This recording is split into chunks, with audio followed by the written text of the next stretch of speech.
আসসালামু আলাইকুম। আশা করি সবাই ভালো আছেন। Welcome to Rani and Roni's blog. আজ আমি চলে আসলাম নতুন আরেকটা ব্লগ নিয়ে। আশা করছি আপনাদের এই ব্লগটা ভালো লাগবে। আজ গিয়েছিলাম টুকটাক একটু গ্রোসারি শপিং করতে।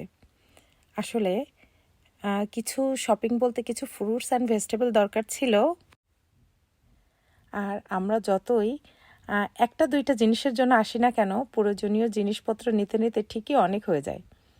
আর যখন আমরা মেয়েরা শপিংয়ে যাই তখন তো মাথায় এটা বোধহয় লাগবে, ওটা নিলে ভালো হয়, পরে হয়তো লাগতে পারে, এগুলো জানি না।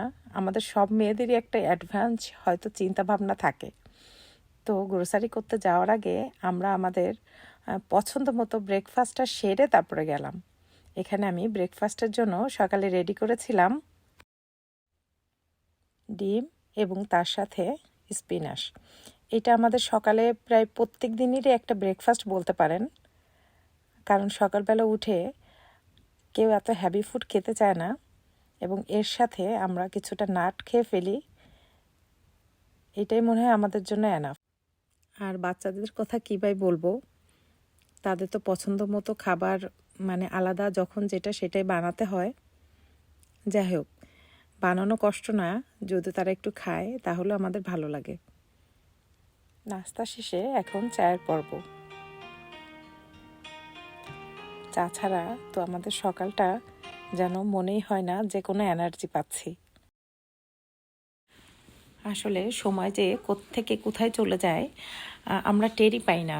2 দিন আগে মনে হচ্ছে আমার বড় মেয়েটা এতটুকু ছোট ছিল, এখন সে কত বড় হয়ে গেছে, তার ছোট বোনের জন্য সে ফুড মেক করে। মাশাল্লাহ। লেফট ওভার কিছুটা ব্রাউনিজও ছিল, তো চায়ের সাথে এটা খেয়ে ফেললো।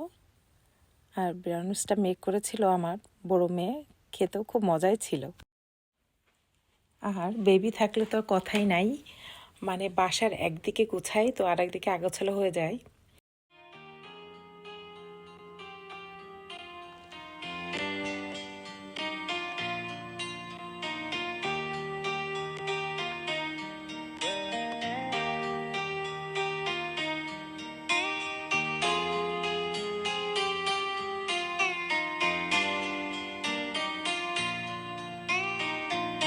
সবাই আমার এই ছোট্ট ফ্যামিলিটার জন্য দোয়া করবেন, আমার বাচ্চাদের জন্য দোয়া করবেন।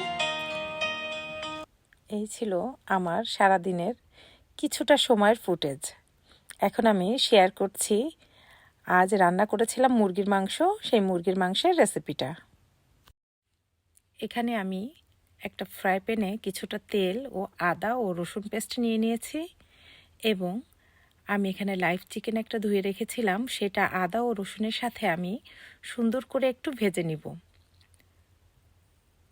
কারণ লাইভ চিকেনটা একটু সুন্দর করে আদা রসুন বা এমনি তেলের সাথে ভাজলে আমার কাছে খেতে যেন একটু বেশি ভালো লাগে। এখানে অ্যাড করে দিব প্রয়োজন মতো লবণ এবং কিছুটা আমি ভেজে নিব। কিছুটা ভাজার পর এখানে আমি অ্যাড করব 1 কাপ পরিমাণ পেঁয়াজ দিয়ে মাংসগুলোকে আমি আরও সুন্দর করে কয়েক মিনিট ভেজে নিব। তারপর আমি এখানে অ্যাড করে দিব জিরার গুঁড়া এবং হলুদের গুঁড়া এবং তার সাথে অ্যাড করব আমি শুকনা মরিচের গুঁড়া। আর শুকনা মরিচটা আপনারা আপনাদের পছন্দ মতো অ্যাড করতে পারেন। যেহেতু আমার বাসায় বাচ্চা আছে, তো আমি অনেক সময় যে মাংসটা বাচ্চারা খাবে আমি ওখানে একটু কম ঝাল দেওয়ার চেষ্টা করি। আর অন্যথায় আমি তরকারিতে একটু বেশি ঝাল খেতেই পছন্দ করি, তো আপনারা যে যার স্বাদ মতো ঝালটা অ্যাড করবেন। এখানে আমি তেজপাতা, গরম মশলা, এলাচ এবং 2 থেকে 3টা শুকনো মরিচও অ্যাড করে দিলাম। কিছুক্ষণ চুলায় রাখবো, অল্প আঁচে 5 থেকে 7 মিনিট আমি রান্না করব। এখানে আমি একটা টমেটো ছোট ছোট করে কেটে অ্যাড করব। মাঝে মাঝে মুরগির মাংসে টমেটো দিয়ে রান্না করলে আমার কাছে টেস্টটা একটু ভালোই লাগে। কিছুক্ষণ কষানোর পর আমি এখানে কিছুটা পানি অ্যাড করে দিব। আমি এখানে বেশি ঝোল রাখবো না, সেহেতু আমি অল্প আঁচে মাংস এবং টমেটোর সিদ্ধ পর্যন্ত অপেক্ষা করব।